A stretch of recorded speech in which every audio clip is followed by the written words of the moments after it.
Bismillahirrahmanirrahim. Assalamualaikum warahmatullahi wabarakatuh. Perkenalkan, nama saya Ida Apriani dengan NIM E1C022019. Tujuan saya membuat video ini adalah untuk memenuhi tugas mata kuliah pragmatik. Nah, di dalam video ini saya akan menjelaskan terkait hubungan pragmatik dan wacana. Nah, di sini saya akan menjelaskan dulu apa itu pragmatik. Nah, pragmatik adalah cabang linguistik yang mempelajari bagaimana konteks mempengaruhi penafsiran makna sebuah ujaran. Utama pragmatik adalah pada hubungan antara ujaran, penutur, pendengar, serta situasi komunikasi. Selanjutnya yaitu terkait definisi wacana. Nah, wacana adalah satuan bahasa yang lebih besar dari kalimat, bisa berupa pidato, teks, tulisan, ataupun narasi. Wacana dilihat dalam konteks sosial dan budaya, serta bagaimana teks tersebut berfungsi dalam komunikasi. Selanjutnya yaitu fenomena bahasa dalam hubungan pragmatik dan wacana. Yang pertama itu ada deiksis atau penunjukan kontekstual, yaitu kata-kata yang maknanya bergantung pada konteks, seperti saya, kamu, di sini, sekarang, dan sebagainya. Yang kedua yaitu tindak tutur, yang berarti ujaran yang memiliki fungsi sosial seperti meminta, memerintah, dan menawarkan. Yang ketiga yaitu implikatur, yang berarti makna tersirat yang tidak dikatakan secara langsung tapi bisa dipahami. Yang keempat yaitu presuposisi atau praduga, yang berarti informasi yang diasumsikan benar oleh penutur dan pendengar.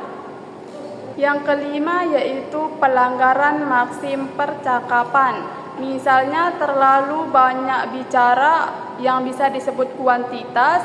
Selanjutnya menyimpang dari topik atau relevansi. Yang tiga yaitu menyembunyikan informasi yaitu kualitas.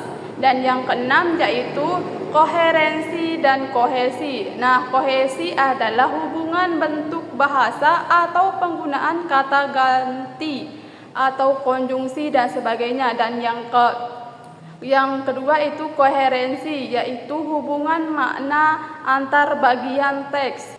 Yang ketujuh yaitu strategi kesantunan atau penggunaan bahasa yang sopan.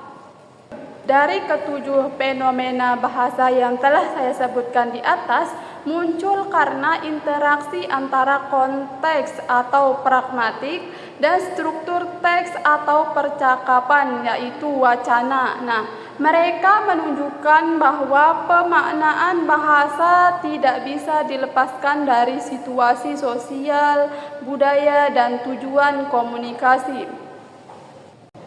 Selanjutnya yaitu permasalahan dalam hubungan pragmatik dan wacana. Yang pertama itu ada kesulitan memahami makna tersirat, bahwa banyak makna dan wacana yang tidak eksplisit dan hanya bisa dipahami melalui konteks seperti implikatur, sindiran, dan presuposisi. Yang kedua yaitu kurangnya pemahaman konteks. Nah, pemahaman pragmatik sangat bergantung pada konteks sosial, budaya, dan situasi. Nah, wacana dari budaya yang berbeda seringkali disalahpahami karena konteks yang tidak dapat dipahami.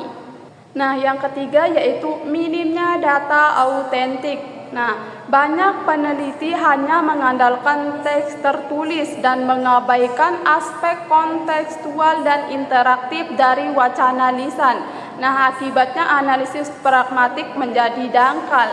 Nah, yang keempat itu analisis yang terlalu terpisah. Nah, ada kecenderungan memisahkan kajian pragmatik dan wacana, padahal keduanya saling berkaitan. Ini menyebabkan analisis menjadi tidak menyeluruh atau kehilangan makna utuh. Nah, yang kelima yaitu perubahan makna dalam media sosial. Nah, Dalam media sosial, wacana sering padat, singkat, dan sarkastik. Nah, pragmatik digital seperti emoticon, caps lock, meme, atau sulit dianalisis dengan teori lama. Adapun solusi untuk mengatasi permasalahan yang telah disebutkan tersebut.